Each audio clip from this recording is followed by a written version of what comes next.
it's just that again, manipulation that's over us. We have to ask ourselves, why do we think that this is what people want? They want me. All inches and all pounds, all faces, all shades, all messy hairstyles. They want me. So stop thinking that people are looking for perfect. They're looking for you, because that perfect could be just as off-putting as you are of it.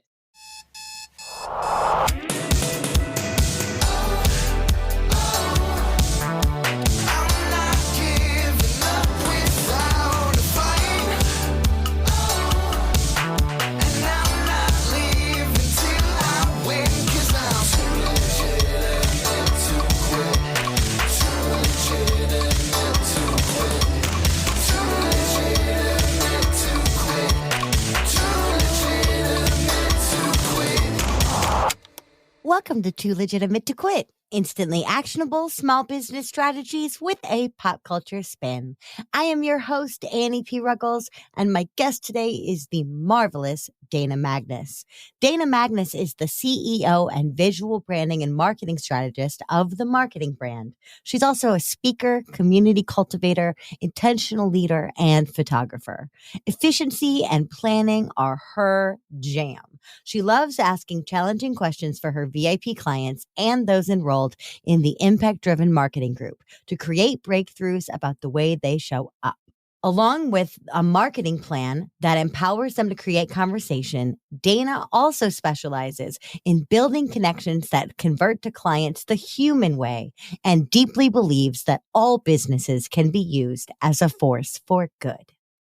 Dana Magnus, my dear, dear friend and brilliant brain, I am so excited because I feel like I invited you to this show a million years ago and you don't remember, which means maybe I flaked and didn't. So the time has finally come for me to ask you this question. And that question is, what do small business owners need to focus on this week?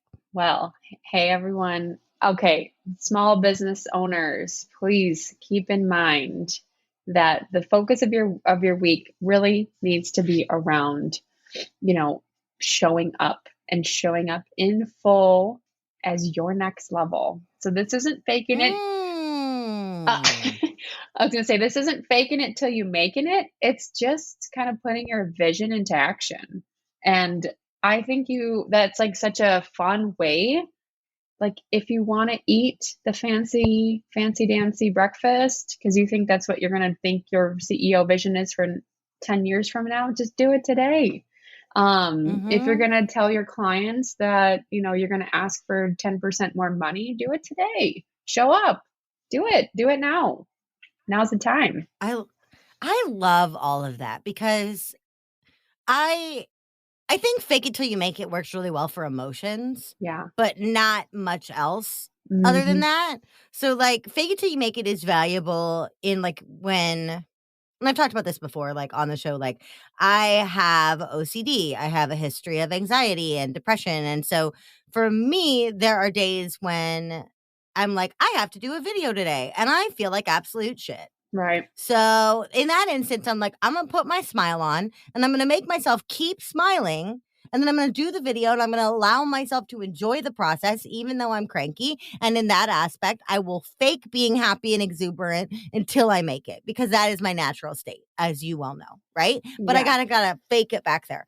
But fake it till you make it in business aspects makes me insane. Yeah. Right. And so I love this idea of showing up as your next level, because that is in keeping with where you're going. And there's nothing fake about that. And I just had this call, a group call in my program, and I was teaching. And I always love when I send my clients out into the wild and then they encounter people that force really bad advice upon them. And she's just starting her business. And she met this very well-meaning dude. I don't want to bash this dude, but like very well-meaning dude. They always are, aren't they? Right. And he was like, she's starting a really cool like location pairing for creatives thing in New York. Very, very cool. Oh. And it's brand stinking new. Yeah. Oh my God, yeah. But I mean, this business is maybe 2 months old, okay? Maybe. Little bitty And she's been infant. working her can off, but this guy's like, "Where's your social? Where's your this? Where's your Oh, contract? Where's your insurance? Where's this? Where's that?" And then he went to her website and it's like, "Your website doesn't have enough pictures." She's like, "Well, I don't have spaces yet."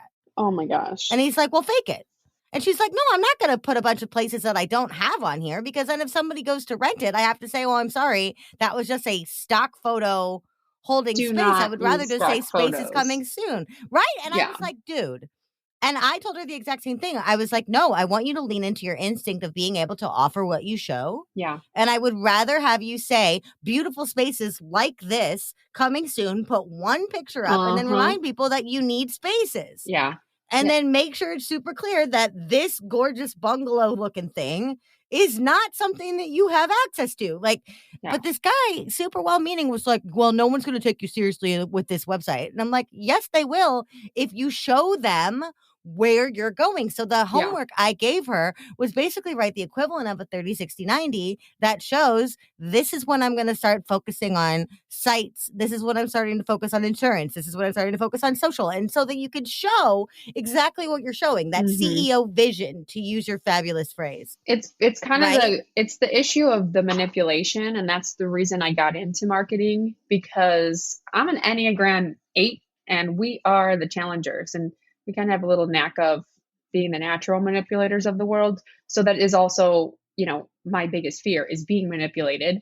It's kind of like you do what the opposite is, and the whole point of that is, I see so many people revolve their marketing around things that make them feel icky, sticky, yucky, and like, ugh, I'm just not proud of this. I'm just trying to keep up with everyone. I'm trying to do this and do that.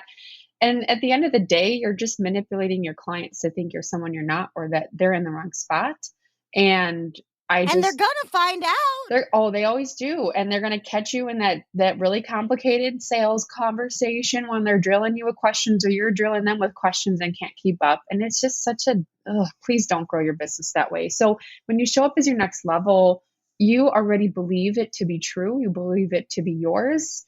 And all you have to do is just follow what's in your brain and your heart and act on it. And that's what it is. It has nothing to do with manipulation or trying to tell a story that isn't fully you. And I think that's also, I'm kind of a believer of not using always that word authenticity, because that may not be your next level either. You don't have to squeeze out your oozy goozy, like, terrible things that happened in your life and make sure that brings money to your plate the next month. It's just show where you're going. I mean, it's as simple as that. Yeah, because people get excited about where you're going to. Oh yeah. Right? Like, so the whole reason why Kickstarter worked so well is because people saw that goal sitting up there, and they saw all the things, and they saw the stretch goals, and they saw, okay, cool, if we make $10,000, we can have a cooler box. Oh, I want a cooler box. Yeah. Let's go tell some friends to invest in this, right? It's everybody pulling together because they understand the vision. And we talk a lot about authenticity on this show for myriad reasons. But I think, one of the things I always make sure that people understand is my detail is my own, right? So I love your word oozy goozy. Like, I don't want to open a vein on my sales page. That's not my style. Right. But I also, on that sales page, will tell you point blank about times when my business was struggling or how I've watched my clients struggle. But I'm not going to go, in 2013, I had 12 cents in my bank account and my father was very upset. Like, I'm not going to do that. It's not as relevant as it is to say, I know what it's like to feel like you have to old yeller your business because you cannot sustain it anymore. I know what that's like. That is all of the truth of the emotion of the thing without the detail. The detail is mine, right? But in this idea of authenticity and transparency and vulnerability and all of these buzzwords that we're living in right now, then somebody comes up on you and it's like, fake it till you make it. And you're like, wait, I thought I was supposed to be authentic.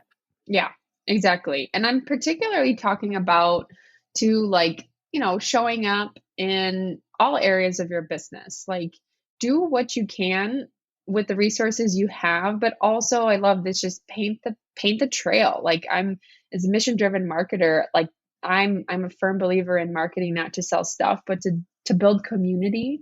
And what do people, they Yes. don't care. Like, if you go on any big excursion, you talk about the hype of seeing that, like, say, waterfall that you're all going to go hike through and go discover together. And that vision is so exciting. Yeah, we're right here in the trailhead with the parking lot and the porta potties, and like we're Yeah. gathering and lathering on the sunscreen and the bug spray and all that good stuff.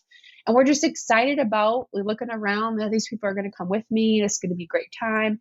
I mean, but we're all jazzed up about where we're going and what we're about to experience together. And I don't have to be the one who already seen the waterfall to know that, hey, we're about to just work together to go find it together. So I feel that way. I'm like letting my freak flag just fly here. But that's exactly how I feel about the parking lot at the Bristol Renaissance Fair.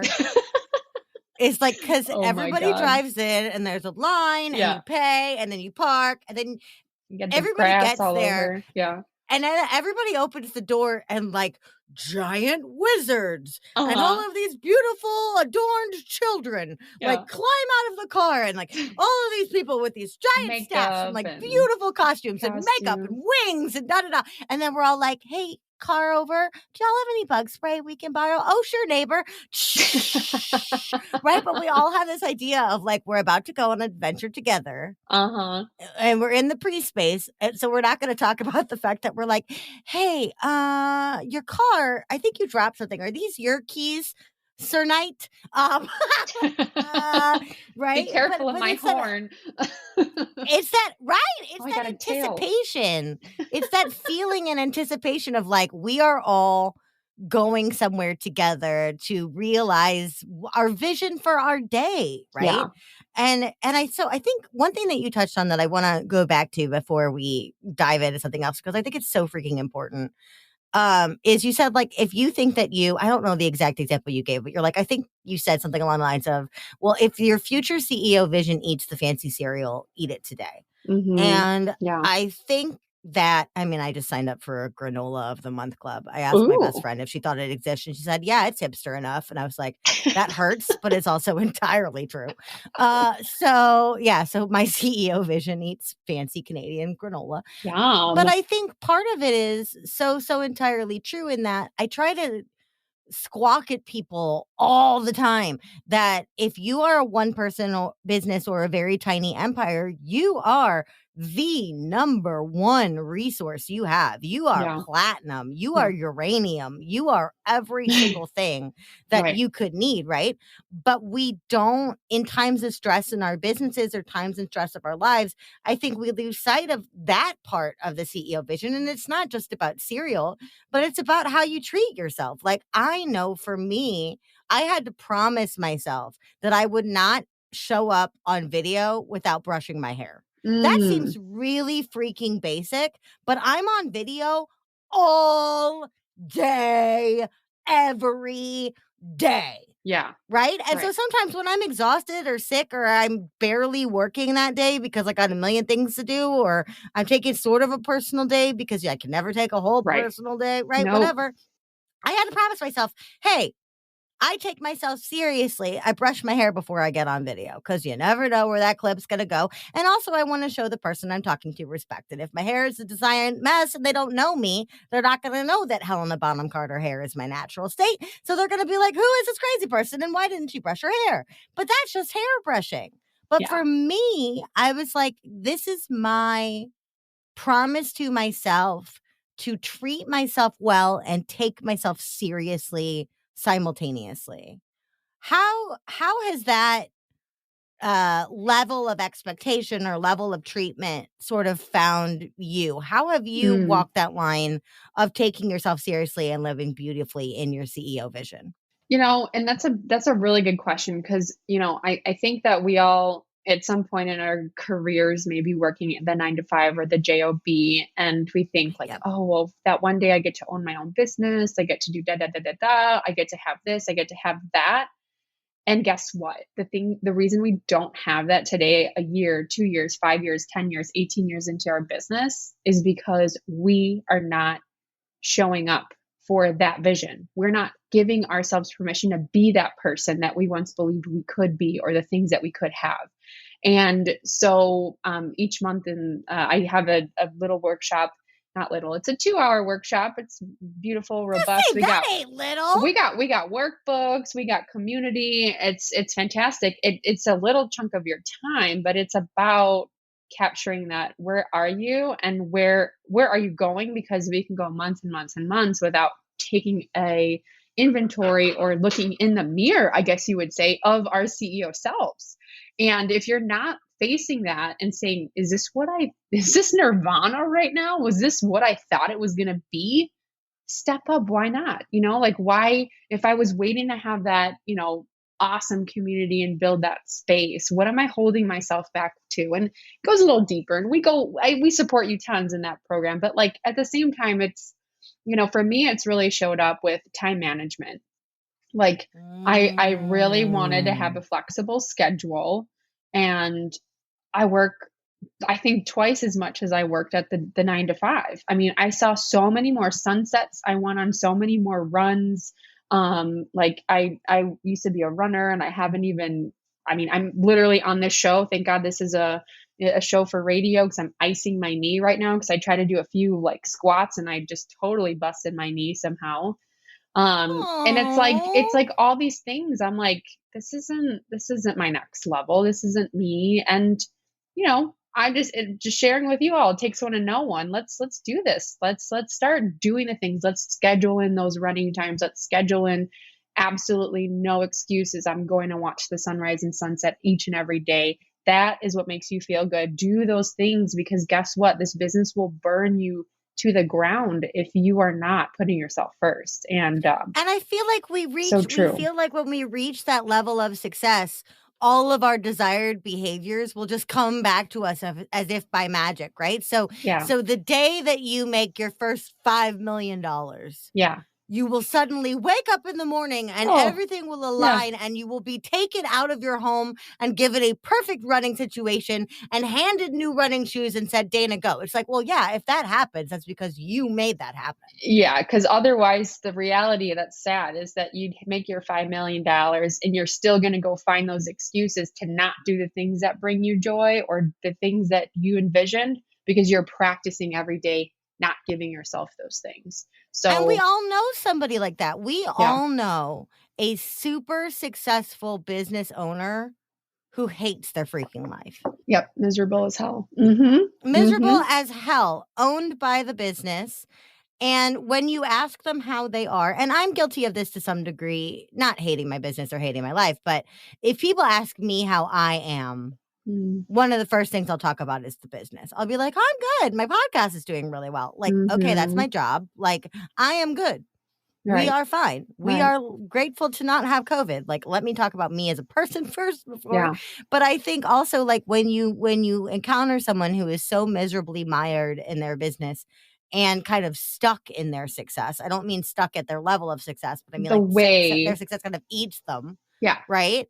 And then you go and you talk to them and you're like, how are you? And the first words out of their mouth are a complaint about their business. And you're like, but you're the most, air quotes, successful person I know. And it's like, but then we also know people that are having their dream jobs, having their dream careers, working with their dream clients and going and seeing sunsets and going for runs every day because they've carved it out and they didn't wait until the someday of success to be like, listen, running is important to me. Yeah, exactly. And that's such a good point. I mean, and it's definitely what people see you is what they believe. It's your personal brand, right? But like the way you go about doing it and the way you go about identifying, like your internal brand story is more important than your external brand story, because put that on a tote bag. Put it on the tote bag, right? I want to shop around and see those because it's something I struggle with. You sometimes build businesses over, what you need, right? You have that innate gift sometimes and you can't help yourself, can't do your own brain surgery. But, I'm somebody who I can't decide what I want to offer.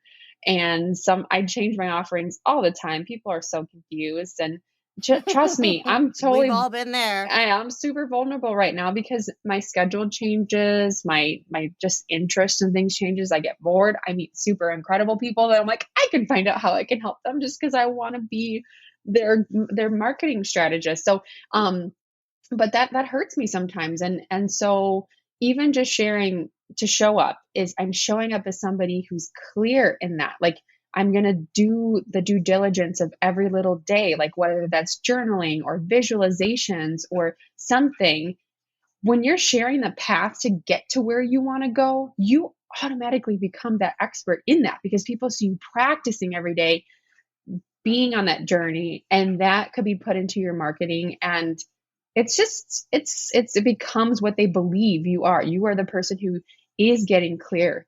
All they hear in their brain is clarity, right? You're the person who is doing the due diligence to ask better questions. What they hear is you're a great question asker. So it's just you trying to be the person you want to be, and you demonstrate that, and you display that journey, and you share your mission of where you're going. Again, is just getting people to be convinced on your brand and your story and your dialogue and your journey. And guess what? You're going to be that person because you're taking the actions that you believe you're going to be.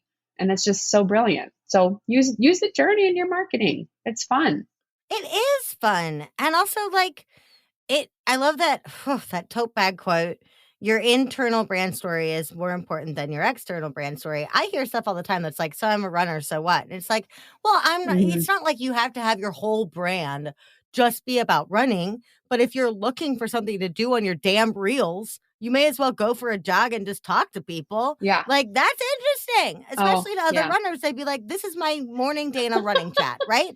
But like, that slice of life is what people are wanting. And so I was talking to one of my friends who was telling me, because everyone is trying to get me to do damn reels, Dana, and it's going to happen someday because my resistance is wearing down. But I was like, what am I going to do on reels? No one's going to want to watch this. And they're like, Annie, just show us part of what you're already doing. And so we came up with this idea called Annie Snacks on Content, where I literally go to people's websites that I think are good and eat popcorn. And I'm like, this is beautiful. Beautiful. Popcorn and mouth. Look at this great piece of dialogue. Beautiful. Look at this great detail. And I'm like, that's like really a Portlandia episode. Right. And I'm like, fine, screw it. Like, whatevs. But so that's one way. It's like what you're doing and what you enjoy might be extremely stupid, but it might also be great content. We just don't know. The cool thing until we try. I was going to say the cool thing about being that stupid person that like, what is guess what? You're the only one doing it. That makes you the only one doing it, which means it's entertaining, it's disruptive, and people stop and watch the car accident or just salivate over the popcorn, right? Like they're going to watch and they're going to learn and they're going to ingest it and they're going to love it. They're going to ingest it and they're either going to love it or be polarized by it. And if they're polarized by it, great. That's someone I don't have to sit on a discovery call with who's going to tell me that I'm not for them. Cool. Totally. They figured that out in advance.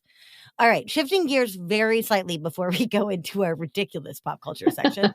I would be remiss if I did not ask you, when we're talking about showing up in our next level of our CEO vision, you are such an incredibly talented photographer. And I know that a lot of people around me are using old photos or they're wary of the expensive new photos, or they're not the weight they want to be. They want to do this, they want to do that. And so photos they're like on the dream list, but not on the priority list. So do you have any tips on getting people around their fear of photo? Yeah. And also, or how do we take photos that are in line with our next level CEO vision? Okay. I love this question because I actually had a beautiful workshop and offering around this a few years ago. So really it starts with the visualization. So if you're joined on my newsletter, I talk all about this, the next quarter, like the first Q1 is all about our visualization and giving you tips and ideas on that, just how to prioritize yourself, how to really position yourself as a personal brand. The thing is that however you see yourself, you're going to wear that attitude, when you start to over control. This is what I need to do. This is what I need to look a certain way. I need to have these certain clothes. I actually, last May, so May 2021, I went to pretty much plan this beautiful photo shoot with my actual marketing coach on the skyline of the New Jersey skyline overlooking New York City. She has a beautiful condo there. And we had planned all these gorgeous, like very high level, multi-million dollar scenes and settings and wardrobe and makeup and blah, blah, blah, blah, blah. And like a month before the shoot, because we had planned it for a while because I had to travel and all this good stuff, she's just like, Dana, I'm just going to bust out my rollerblades and I'm not really feeling makeup and da da da da da. I'm like, I was going to tell you that. Can we just like go on a bike ride and just like hang out and have a picnic and blah, blah, blah. Yes. And I'm like, I want to see your fun socks. I want to like have you petting your cat. I want to do all the things that you love doing. And she's actually a joyful coach.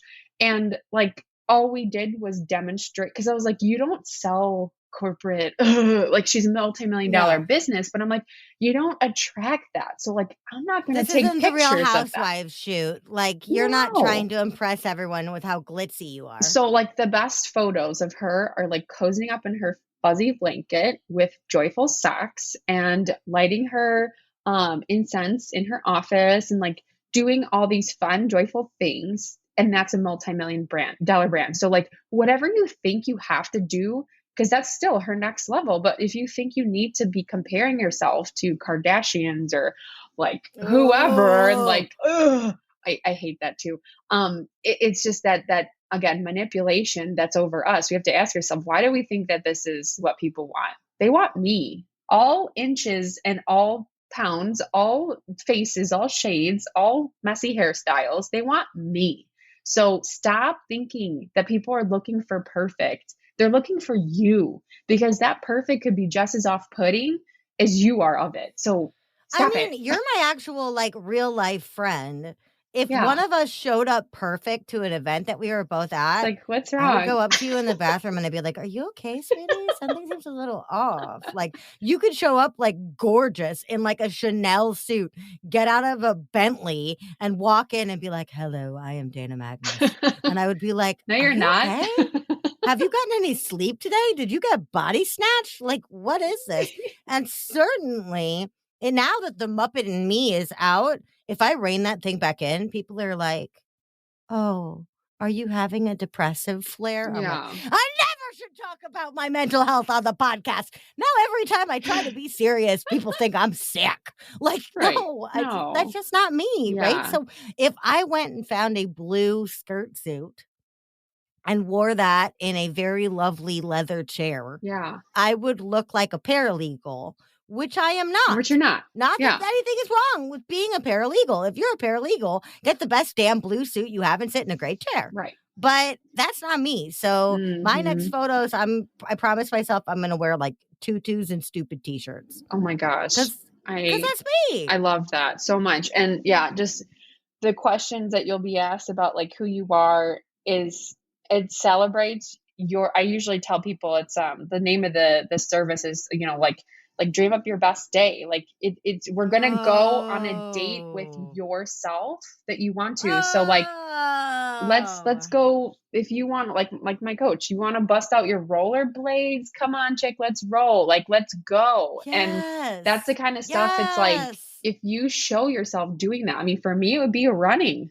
and it would be, hanging out with my daughter, and you'll see me with her on my lap. It's gotta have a little peanut. And so it's like laptop in one hand, kid on the other. She knows more about marketing and Zoom than anyone, except, she probably analyzes me in it. But, it's fun. It's all the things that people pick me for me, not for me pretending to be someone else. And if you're not showing that in your photos, you're not able to get all the feels from your clients that they need. You're doing them, you're manipulating them. Stop manipulating people, my friends. I can't wait till your infant daughter starts talking in marketing metrics. Like, she wakes up in the morning and she's like, Mom, cost per click. And you're like, what? What? Well, I don't do ads, but she could probably take But that she section does. over. Yeah, She does. totally. She's a funnel genius. She's going to wake up and she's going to be She's like, like, that subject conversion line. rates. Right? Mom. What is this? And then she's like, change me. And you're like, yes, tiny genius. I will. All right. So we're talking about living like your perfect day and all of these perfect things and like taking great shots and all these things. Let's switch gears and talk about somebody who feels like the need to put his most mundane days on display for all of our amusement. What the heck does any of this have to do with Curb Your Enthusiasm? Well, one thing I cannot do. I told you that in the pre-chat. I'm like, I don't think I've ever curbed my enthusiasm in my life. But I do love the show and I do love Larry David and the Seinfeld legacy it became. yes. Why are we talking about this today? I don't know. Well, my husband and I love older shows that are like, oh my God, why is he wearing those shoes? Oh my gosh. Like, it's just funny. Tool Time right now, Curb, Friends, all the reruns. That's what the winters are for. I forgot about Tool Time. Oh yeah. Tiny little JTT. JTT. It's so funny. And so, yeah, I mean, I just think that like, the stories that are going on, like, it's kind of like when everything feels like it's not working out for you and you're so misunderstood. I think this is again part of it. Like, as I'm sharing, I'm kind of going through a new immersion, a transformation of my brand story, just because my life has changed significantly over the past year, between moving out to the suburbs and having a baby and doing all these huge life changes. I think it's funny because I do feel a little like Larry LD, a little bit of the misunderstood, when you try and you're trying to be like, hey, this is what I mean. And everyone's like, oh, no, stay away. You get, and he's like, what? You know, and it's just like, it's the most frustrating show to watch at times because you're just like, God, like, come on. And he is so not convincing at all, this poor guy, but it's always his fault. I mean, come on, pick up the Clue phone. He's always too outspoken. But I feel like all of us needs the dang Clue phone, right? Yeah. Because I feel like the one thing that we can all relate to in Larry David is just that constant feeling of exasperation. Of like when things are not working or we're not communicating as we should, or people are just not getting it. Or like the example I gave at the beginning of my darling client and that dude who's like, no, do this. Like, she held her own, and I was really proud of how she showed up. I would have been completely exasperated. Right. I would have been like, I don't know what to do. Yes. What is this? And I would have been like in the bathroom, like looking in the bathroom mirror and just like grumbling to myself in a very Larry David way. And it's like, I feel that where it's like, damn it. It's just that feeling of like, this could have gone so well, so easily. And instead we're here and don't know how to get out. Right. Right. So how do we find more harmony with our environment when we're doing amazing and ridiculous things? Because he never finds harmony with his environment ever. I mean, his environment is also New York City, but I think it was LA. He went to LA. It was that's right. He did go to LA. LA and the majority of it. So I think for Larry, it's been even worse. Yeah, no thanks. I lived in San Diego for 5 years and just love that place. Just LA was something I never touched with. Wouldn't go there. Anyways, I think the biggest thing is when you try so hard to get other people, like he would always try to make his wife happy, Cheryl. She was always never happy. And he would try to do all the things for everyone else. And then that little bitty times that he would try to do something for him, oh my God, end of the world. So he was confusing people on what his brand story was. He didn't know if he was pleasing himself or he was trying to just do stuff for favors for other people or to help other people. And I'm not saying don't be a rude, selfish person, but just be consistent. Because if he had been consistent with how he was showing up, the things that he was doing, people wouldn't think twice. Like, oh, it's just a Larry thing to do. And so he just kept flipping the script and trying and doing this and saying, yeah, I'll do this. Okay, I really don't want to, but I'll do this. And so when the more you keep doing that in your service offerings, the way you're selling, you're saying yes to offerings that don't serve you, you end up making what? People disappointed, results drop through the basement, and you can't keep up with pleasing people or getting that result you want because you are not showing up fully for your next level or the things you want to do, or putting those boundaries in place, or telling people, you know what, that's just not something I offer and I'm happy to give you a referral. Like, you're just making people go mad, and it's such a frustrating thing to watch. Trying to run your business not authentically in your zone of genius or in your next level. Well, yeah, because it's expectation management, right? Like, I love that you brought up his wife and the fact that she's unpleasable and never happy. We've all had a client get through our barriers that we're like, how did this even happen? Slip by, I have right. all of these things, right? But we all have these people that like sneak into our funnels and get through somehow. And then once they get there, they land like a bomb and you're like, this person is unpleasable. Yeah. And so what do we do with an unpleasable client? We bend over backwards. Yeah, trying to please the unpleasable client. What does that do? That sets up weird expectations that I will always bend over backwards to try to make one unpleasable client happy. Yeah. Instead of just going, well, I could also fire that client with love and grace and send them away and refund their money because this is not a good fit. Yeah. Right? But instead we're like, no, let me sacrifice my happiness for this curmudgeon. Like, yeah, it's not really abundant thinking because you're trying to squeeze someone into a spot, whereas you could fill that spot with someone who's gonna love you, they're gonna fulfill you, they're gonna let you eat that granola cereal, they're gonna write that testimonial, they're gonna pass you on to the people, and it should feel easier. I'm not gonna say it's easy, but it should feel easier than it does to squeeze people in because you think you have to please people. And that just is, again, how clear you are with your own brand story. And the more you share that, like you said, Andy, about the people who are drop off and be polarized, that's the goal. So you don't have to face those things every single conversation. Let your marketing do that for you. Yes. And at the end of the day, if you're not being treated by your clients or yourself as your next level, then you won't, unless you choose something different. Right? So, and I always tell my clients, I always quote Lauryn Hill to my clients, and I say, baby girl, respect is just the minimum. And I'm just like, listen, if your clients or your prospects or your colleagues or your affiliates or your providers or whoever it is, your employees, your VAs, I don't care who it is, if they're not treating you with respect, first look and see if you're respecting yourself. Right. And then second, look to see if that respect is something that that lack of respect is something you're fostering. And if not, that person needs to be cut out because respect is the minimum. So, all right. I got 2 more questions for you before I release you back to your magnificent day. We've already talked about your fabulous, beautiful peanut. Now, Larry David gave us Curb. He also gave us Seinfeld. Yes. Oh, yeah.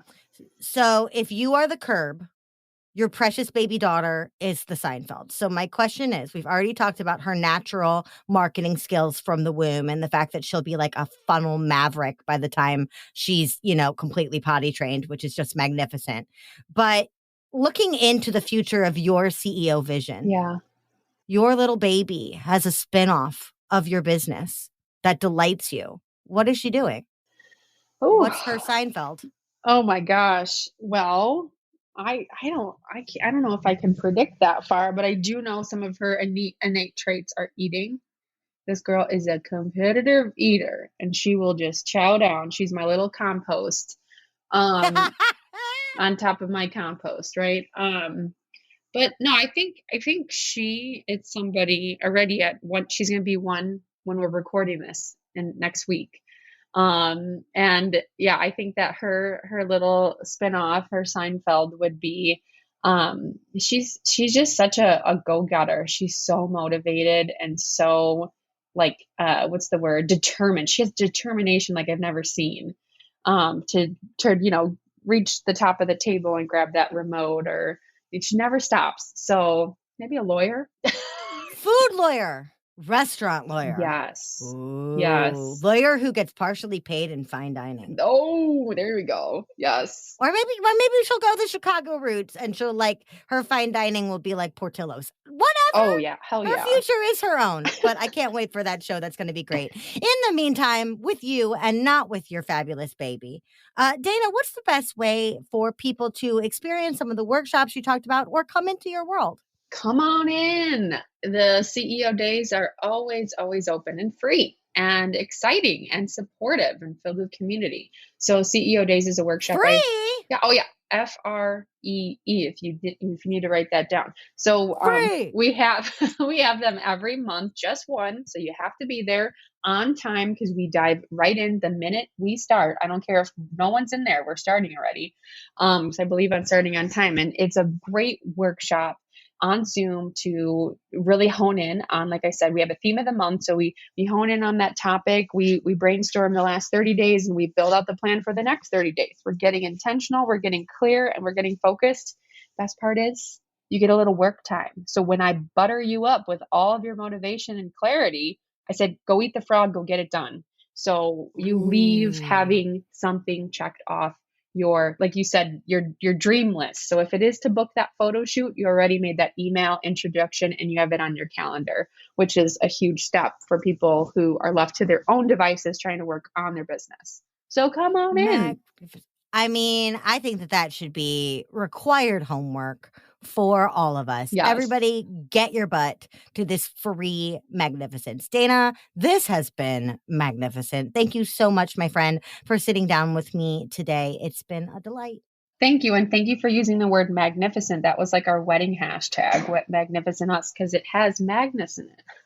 Ooh, magnificent. All right. Well, I try to figure out how to make a portmanteau out of Magnus and magnificent. Y'all take a break and I will be back in just a second with my final thoughts and your homework for this week.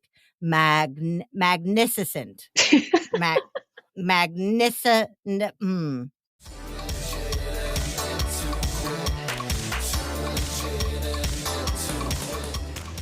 Well, hey there, listeners. Do you think of yourself as a CEO? I don't mean call yourself one on your LinkedIn profile or declare yourself one when submitting for a TED Talk. I mean, do you think of yourself in your own brain as a CEO? Personally, honestly, I big time struggle with this. I think little old me, Annie Fanny, the kid with the musical theater degree who used to overdraw her bank account more often than she'd shampoo her hair.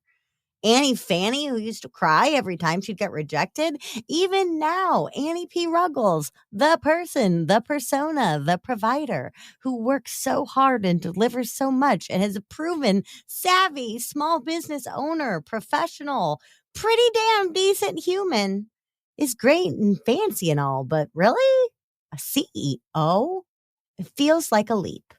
But heck yes, I'm a CEO, and so are you. Today, I want us all to live by the soothing reminder one of my dearest friends, Rachel Staland Roberts, told me. You are fancy, honey. You are fancy. You have eyes on you. You have accomplishments behind you. You have a vision that you strive toward. You've failed in public and gotten back up. You've put so much time and energy, and that might not have landed you on the cover of Forbes yet, but you still deserve to feel the glow of your success right this minute. Your homework this week is to do exactly what Dana suggested for a photo shoot, but as a solitary journey. Or for those of you with littles, they can come along as long as they understand that you are a big frickin' deal and that you are celebrating that fact. Wear what your next level of success would wear. Strut how your next level of success would strut. Splurge on the extra side of Brussels sprouts. Pamper yourself. Spend all day in the energy of success. And then with moments left in that workday, I want you to take a leap. Do a reel sharing your experience. You already look great and well rested. Pitch yourself for a podcast or a talk and don't turn down your brilliance. Fire that client that hurts your heart or your head or your brain or your any of it. Fire them. Get rid of them. The size of the gesture is up to you, but put yourself out there as your boldest, truest, most kick-ass self and pay close attention to how the world responds. Happy shining. Hey, just one more thing. In this episode, which was recorded a few months ago, earlier this winter, and in a lot of my marketing, I tend to poke fun at the Kardashians. But I want to take a moment to just let you know that what's happening with Kim and Kanye is not okay. It is, in fact, a form of domestic violence. And a lot of people without the public platform and a lot of people that don't have the well wishes of the entire world upon them also need support dealing with letting go, leaving, or healing. If that is you or someone you know, I encourage you to call the National Domestic Violence Hotline, or you can text them START, START, to the number 88788. Again, that's text START to 88788 for the Domestic Violence Hotline. I hope that you are safe, well, and happy.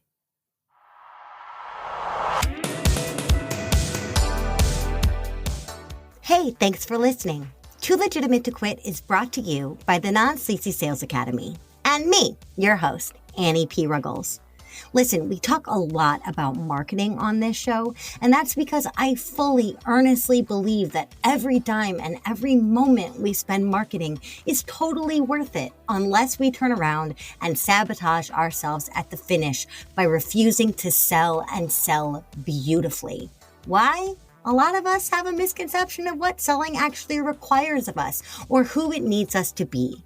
Please give me the opportunity to help change your mind at www.nonsleazy.com. That's NONSLEAZY.com. Big shout out to the fabulous dudes who helped make this show what it is. My producer and editor, Andrew Sims of Hypable Impact. My composer, Riley Herbastio, and my show artist, Francois Vigneault. They're all fabulous, and I'd be glad to introduce you. Until next week, just do your best, and remember, you're too legitimate to quit.